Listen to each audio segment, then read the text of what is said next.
The search continues tonight for a missing Harlan County man. 52-year-old Michael Lamb was reported missing from Everts on Sunday. WYMT's Jade Saylor spoke with family and sheriff's deputies about the search to find him. Last seen by friends and family on Friday, Michael Lamb was officially reported missing Sunday. If anybody sees him, or if you know anything, if you saw him on Friday and who he was with or anything like that, just let us know. I mean, it's not like him to leave like that. He's got a brother that he takes care of, and he never leaves him like that. Several people have reached out to the family about the last place and time they saw Lamb. We've gotten a lot, and we've went and looked, and we've actually come up empty, but we're hoping that one of the leads will pan out somewhere. Family members are saying Lamb does not have his phone, car, wallet, or medication with him. And we've received some more information that we just continue to follow up. We don't have anything further at this time. We'd like to ask if anybody does have any information that they please contact the Sheriff's Office with any information. Lamb's family is meeting at Family Dollar in Everts at 8 a.m. Wednesday morning to conduct a search party if he has not yet been found. We just want him to come home safe. His kids are here waiting on him. His grandkids are waiting on him. Brothers and sisters. We just want him home safe. That's it. His family asks if you know anything at all to please reach out to them or the police. Somebody knows something, and they need to just tell us. It don't matter how small it is. Come forward. Anything can help. Lamb was last seen wearing a green jacket, gray or black t-shirt, blue jeans, and white tennis shoes. In Harlan County, Jade Saylor, WYMT Mountain News. If you have any information on Michael Lamb, you can call the Harlan County Sheriff's Office or any of the family's phone numbers listed on WYMT.com. A city council member from Boonville was arrested Friday in Clay County after police say they found meth in her car. Court documents say 60-year-old Betty Sebastian is being charged with drug possession and failure to wear a seatbelt. Sebastian was spotted leaving a cemetery without wearing a seatbelt. The arrest citation says the officer who stopped her described Sebastian as nervous. While investigating, police found a clear plastic baggie containing what's believed to be meth. Sebastian is due in court on Monday, April 4th.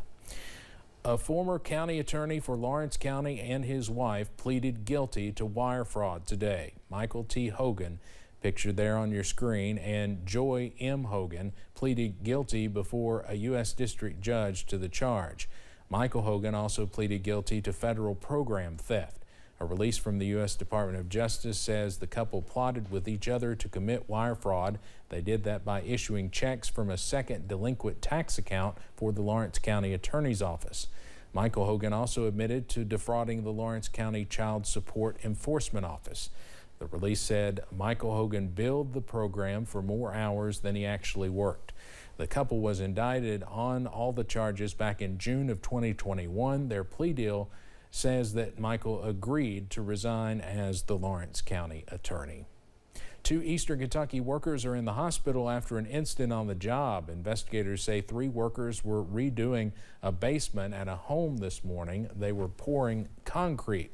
While doing so, there was a structure failure and part of the wall fell on the workers. 2 of them were taken to the hospital by helicopter with serious injuries. They are expected to survive. The suspect in a high-profile murder case was in court this morning. Victoria Strelski is facing multiple charges after the death of her boyfriend and boss, Brian McCarty. Chelsea Jones has more on what happened from Laurel County. Victoria Strelski is accused of murdering Brian McCarty, a well-known farmer and business owner in Laurel County. Detective Taylor McDaniel with the Laurel County Sheriff's Department says McCarty's body was found inside his home on September 25th last year. Investigators say McCarty had been shot 3 times in the back with a .22 caliber rifle. The day before, he was supposed to close a major real estate deal but did not show up to the meeting. Taylor says Strelski was seen on surveillance camera entering the bank to attend the meeting. She told deputies McCarty did not attend because he had something else to do. A concerned witness told deputies it was not like McCarty to miss the meeting. After driving by McCarty's home and seeing his vehicle, the witness asked the sheriff's office to conduct a welfare check. That's when deputies discovered McCarty's body. On September 26th, detectives took Strelski in for questioning. They retrieved her phone and determined she had conducted several Google searches on how to to kill someone prior to the murder. The third search will at 22 penetrate the rib cage. The fourth search will the body temperature after death. McCarty's family was in the courtroom crying as they listened to testimony. The judge decided to keep Strelski's bond at $500,000, explaining it was consistent with murder cases in the past. In Laurel County, Chelsea Jones, WKYT. The judge determined there was probable cause and forwarded Strelski's case to the grand jury. She's due back in court April 15th.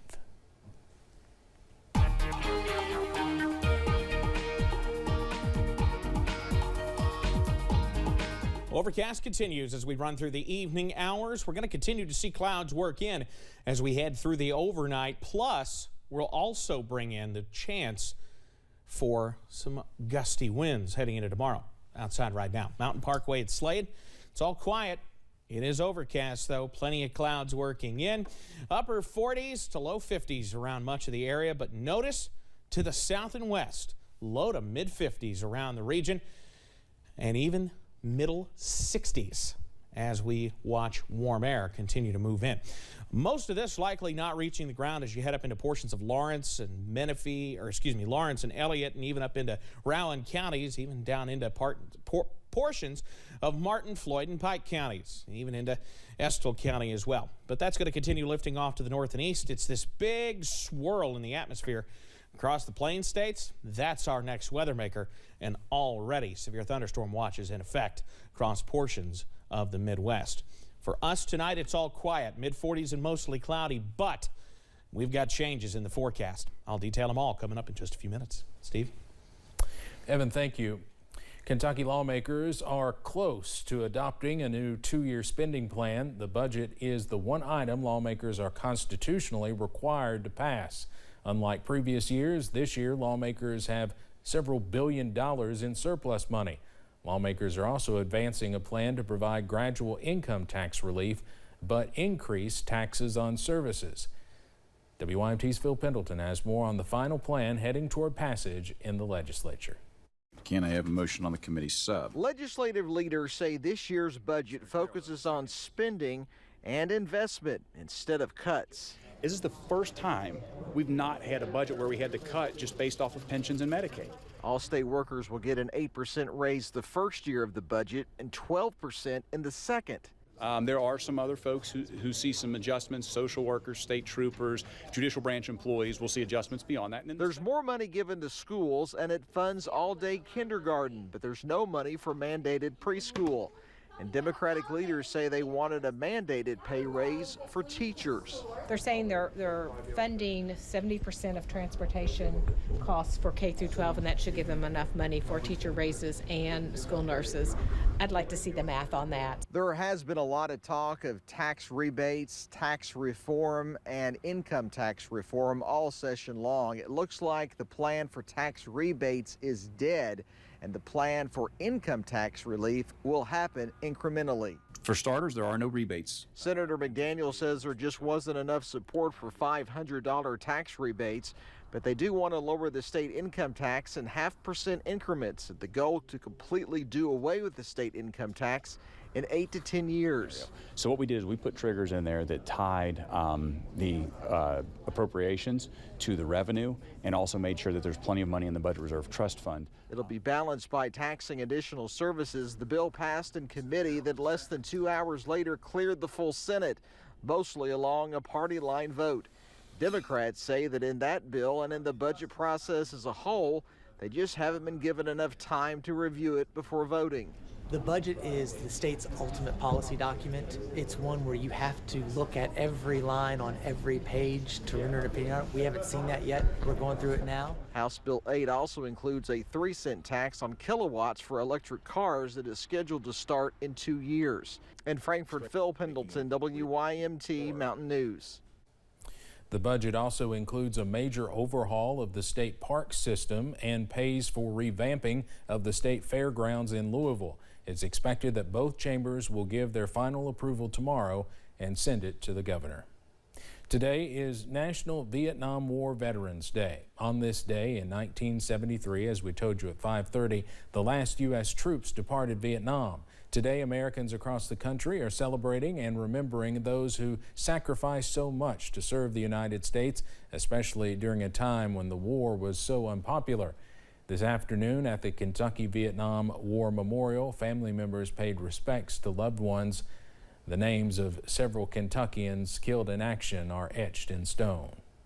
My brother's name is on there, and I guess I wish I could go back in time and it wouldn't be on there. More than 1,000 Kentuckians died in the Vietnam War. Approximately 100,000 Vietnam veterans are currently living in the Commonwealth. If you are a veteran of any era and need help with benefits, you can go to WYMT.com, look for this story, and click on the link. April is Donate Life Month, a time to remind folks about the critical role organ donors play in saving lives. Right now, more than 1,000 Kentuckians are waiting on a life-saving transplant. With April right around the corner, Donate Life Kentucky officials are getting people registered as donors. To spread awareness, Kentucky Organ Donor Affiliates, or CODA, invite people to use bees as a theme for a desk decorating contest with some prizes. Bees are pollinators, which means that they make life continue outside in nature. You can't really have flowers and plants and things like that without bees. An organ donor can do the same thing by giving life to others, especially after they're gone. CODA officials hope the contest sparks conversation in the office and the virtual office. Details on participating and registering as an organ donor are available at WYMT.com. Since March of 2020, many of our lives have shifted in ways we never could have imagined. These changes can cause us to cope in a variety of unhealthy or even dangerous ways, like turning to drugs or alcohol. WYMT's Alyssa Williams spoke to behavioral specialists and addiction experts on some key findings in the correlation between the pandemic and alcoholism. A decline in mental health was observed by researchers as the COVID-19 pandemic progressed. With it, researchers saw an increase in people self-medicating with drugs and alcohol to cope with the sudden effects of the pandemic. And those with addiction recovery care say they see this firsthand. Our census indicates about a 25% increase in alcohol use disorder patients since the beginning of the pandemic. And this is really significant because that's a stark increase from the previous 10 years. A new study released by the National Institute on Alcohol Abuse and Alcoholism in the National Institutes of Health says not only are more people dealing with alcohol abuse disorders since the beginning of the pandemic, but they also saw a spike in alcohol-related health issues and deaths, noting that more people under 65 died from alcoholism than COVID. I think alcohol has, that's the socially acceptable form of a substance that's a bit readily available. Since alcohol is more easily accessible and socially acceptable versus other substances, Dr. Jonathan Martin with Baptist Health Corbin says it's important for you to know when your drinking is interfering with your daily life. If you can make changes yourself and realize it's happening and start practicing better habits, replace it with exercise or reading or a hobby or some other type of distraction. And if you can't seem to shake this problem, Dr. Martin says it's important to consult your primary care physician or a mental health professional. Definitely if that's not something that can be done on your own, seek help and let others know. Helping others find healthier ways to escape from the pandemic. Alyssa Williams, WYMT, Mountain News. If you or someone you know is struggling with a substance abuse problem, it's important to know that you are not alone. We will have mental health and addiction resources provided on our website. Just look for this story on WYMT.com. Governor Andy Beshear shared some great news concerning COVID-19 in Kentucky today. He posted on his Facebook page, quote, "Our positivity rate is 2.29%. the lowest it's been since July 2nd, 2021. Let's keep moving in the right direction by encouraging folks to get vaccinated and boosted." I've got the latest on showers and storms working into the mountains and whether or not any in our area could be on the strong side. Coming up next. And we are celebrating every local mom and pop shop out there. We'll talk to one family in Paintsville on their many years of serving the mountains.